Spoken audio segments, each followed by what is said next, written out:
The role of sporting director or director of football is one that has been increasingly talked about in the last decade, especially in the English game where until recent years many clubs remained resistant to the idea of making room for one. But whereas they were once scarce, 17 of the 20 clubs to contest the Premier League in 2021 employ a sporting director or equivalent, with only Newcastle, Chelsea and Sheffield United without one right now. Although specific responsibilities vary from club to club, sporting directors are generally tasked with overseeing scouting and transfer policy, including the hiring of managers and coaches, negotiating transfers and setting out a long-term vision for the club to adhere to. Nicknamed the Wizard of Capital Gains and dubbed the world's most successful talent spotter and team builder by The Telegraph's Jason Burt, Luis Campos has become synonymous with the idea that a club can win silverware, play great football and turn a profit all at the same time, with his work at Monaco and Lille now the stuff of legend.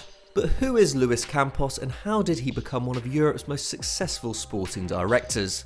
Luis Campos may only have become a name in the last 5 to 10 years, but his career in football stretches back to the early 90s, when he began managing in the Portuguese third tier aged 27. Working his way up to the Primeira Liga, Campos made headlines in 2004 when his Gil Vicente side brought an end to FC Porto's 27-game unbeaten run, just weeks prior to the club's Champions League triumph and manager Jose Mourinho's appointment by Chelsea. He eventually called time on management in 2005 and, away from the dugout, founded Training to Play, a company which provided training gear and tactical software to football clubs. Mourinho would end up using the service when hired by Real Madrid in 2010 and was so impressed that he appointed Campos as a scout 2 years later. Tasked with both analysing opposition teams and unearthing promising talents, Campos also used his time in Madrid to develop another piece of software, this time based solely on scouting, called Scouting System Pro. Not only has Campos made it the basis for his own work in the years since, but it has also been used by clubs all over the world, from Chelsea to Sampdoria and Chicago Fire, and even a corporation like Nike. But while data and analytics have been fundamental to his methods, watching players in person is also of the utmost importance to Campos, who in 2018 took enough flights to circle the world 10 times in order to scout targets and conduct business. In a 2017 interview, the Portuguese stated, "Live observation is fundamental. A small detail such as observing how a player warms up before a game or coming on as a substitute reveals much of his character, and character is an essential marker in detecting a top talent." Campos is so obsessed with character that he's even developed software to analyse players' social media accounts, something he says reveals important personality traits, while a player's body language is also crucial to his assessment of whether they're right for his team. He also has a small but reliable team of around 6 so-called super scouts split between different regions of the world. Campos' number one find while at Real was Fabinho, who joined the club on loan at 18. Having initially spotted the Brazilian when he was at Paulinha, who play in the 4th tier of the Sao Paulo regional pyramid, Campos recommended him to Los Blancos. He appeared just once for the first team, but Campos had seen enough that when he was hired by Monaco in 2013, he orchestrated another loan move for the Brazilian. Campos' move to Ligue 1 was his big break. Initially appointed in an advisory capacity by the Monaco hierarchy, the Portuguese's influence at the Principality soon grew. His close relationship with super agent Jorge Mendes, who had reportedly recommended him to the club, helped in negotiating deals for James Rodriguez, João Moutinho and Radamel Falcao in the summer following Monaco's promotion back to Ligue 1. But while the club, backed by billionaire owner Dmitry Rybolovlev, was able to make considerable investments in Mendes' clients, Campos still had an eye for a bargain. That same summer, he demanded the signing of a 17-year-old Anthony Martial, who at that point had made just 3 substitute appearances for Lyon, and he was bought for €5 million.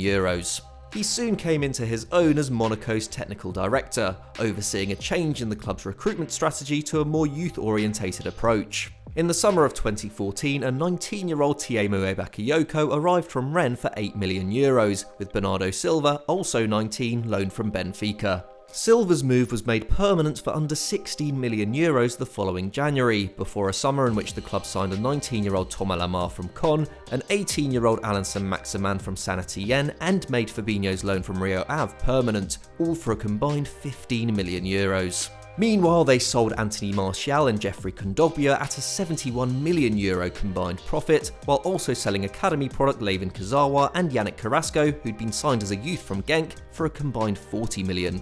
From 2013 to 2015, Monaco went from having the 9th oldest squad in Ligue 1, with an average age of 24.3, to the youngest at 22.3. But cutting the squad age and making a profit in the transfer market was only half the battle. Despite selling big players like James and Martial, the club also remained competitive, only narrowly missing out on second place in both the 14-15 and 15-16 campaigns. This most likely wouldn't have been possible without Leonardo Jardim, who was hired as head coach in 2014. Campos had been impressed by his record of working with young players, especially in his previous job at Sporting Club, and he proved successful at getting the best out of talents like Fabinho, Silva and Lamar. And then of course there was Kylian MBappé. Unhappy at Monaco when Campos first arrived, he convinced the teenager and his family to stay and promoted him to the under-19s before his 15th birthday.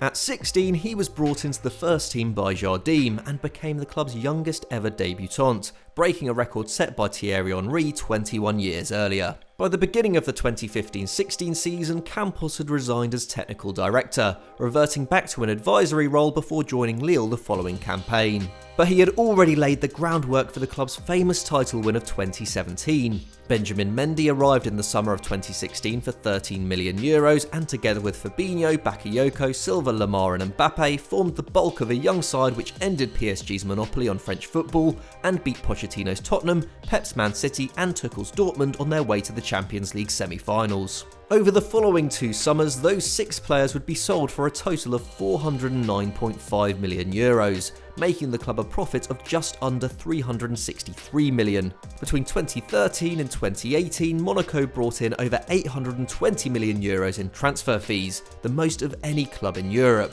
while their €195.8 million profit was only beaten by Porto and Benfica. However, many consider the job Campos has done at Lille to be even more impressive. Unlike at Monaco, where around €625 million was spent on transfers in the same 5-year period, the sporting director had a lot less money to throw around at the Stade Pierre-Mauroy. Hired by Gerard Lopez, who took over Lille at the end of 2016, Campos went about giving the club a makeover, with 22 players departing and 17 signed in his first year. In that first summer, he signed Nicolas Pepe and Thiago Mendes for a combined €19 million, with the pair sold for €80 million and €22 million respectively 2 years later, while an 18-year-old Boubacar Samare arrived from PSG on a free. But it otherwise didn't start well. Campos didn't get on with head coach Marcelo Bielsa, and the Argentinian Maverick left the club battling for Liga and survival when he was sacked midway through the season, a situation made worse by a winter transfer ban. The next appointment was the right one, however, with Christophe Galtier's excellent record at Saint Etienne seeing him land the job. He kept Lille in the division by a point, and Campos was given a far smaller budget that summer, pulling off arguably his greatest ever window. Youngsters Jonathan Bamba and Rafa Leao were both secured on frees, as was veteran Jose Font, while Jonathan Akone was signed from PSG for €5 million and Zeki Çelik from the Turkish second tier for €2.5 million. The club spent less than €10 million in total, while bringing in almost €70 million in sales. Galtier guided Lille to second, with his willingness to place full trust in the young players Campos had signed a cornerstone of his success, and Leao followed Pepe out of the club for around €30 million. He was replaced by Victor Osimhen, who arrived from Belgian outfit Charleroi for under €25 million, and impressed so much in his first campaign that he too was sold for a huge profit, with Napoli coughing up €70 million in 2020. Across those 2 summers, Campos additionally secured 6 key signings for €82.5 million combined, less than what Man United spent on Harry Maguire, while another underrated veteran in Burak Yilmaz arrived for free. He left the club in late 2020, but much like at Monaco, had already laid the foundations for a title charge. A squad full of hungry, undervalued young players, led by a coach in Galtier who has made light work of making them gel, has seen Lille go from relegation candidates to Liga and pace setters in just 3 years, with the club posting a €133 million profit in that time. But what comes next for Luis Campos? His close friendship with Jose Mourinho saw him heavily linked with Man United and Spurs, and Juventus are just the latest super club reported to be interested. Having conquered France, he may well want a new challenge, and has previously expressed an interest in working in the Premier League. One thing's for certain though, whereas the richest sides once didn't need to rely on maverick scouting methods or undervalued signings to be successful, the economic impact of the global pandemic has made a man with Campos' skill set more in demand than ever before. So that was our take on Luis Campos, but are there any other figures like him in football you'd like to see us do an explainer on in the future? Let us know in the comments below.